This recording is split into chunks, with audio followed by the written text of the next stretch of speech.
In the name of the Father, and the Son, and the Holy Spirit, God, amen. Hopefully you guys aren't sick of my face, but Hebrews chapter 9 starts off by St. Paul talking about the tabernacle of the covenant, and then talking about how all of this was just a foreshadowing of the things to come, and then talks about the blood of Christ, and how if the blood of the Old Testament sacrifices was supposed to be for the purification of the flesh, then how much more effective is the blood of Christ?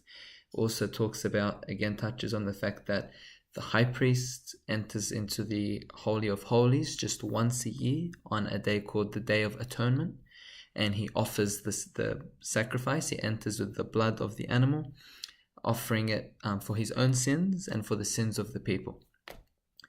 And talks about Christ entering the real Holy of Holies, ascending into heaven and sitting at the right hand of the Father.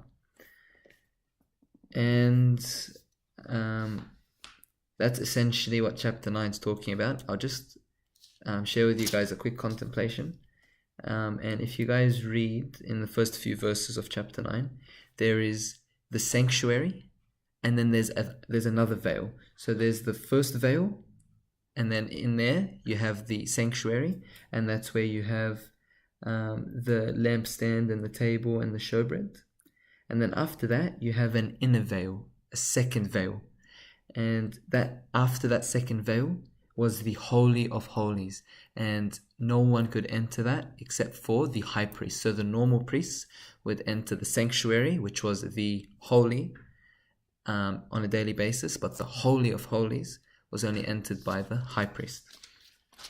And the contemplation is by Father Tadros Malati again, and he says that in the Old Testament, the high priest was to enter the Holy of Holies by himself. Everyone else would remain outside. He would enter the Holy of Holies by himself. But now, Christ, our high priest, enters the Holy of Holies, and we can enter with him. We are not left outside. He enters, and we enter with him. Why? Because Christ, after the incarnation, enters heaven with his glorified body, enters heaven, ascends into heaven with our nature. So our nature has entered into heaven for the first time, guaranteeing us that we will all also follow and enter the Holy of Holies with our high priest, our Lord Jesus Christ. Glory be to God forever. Amen.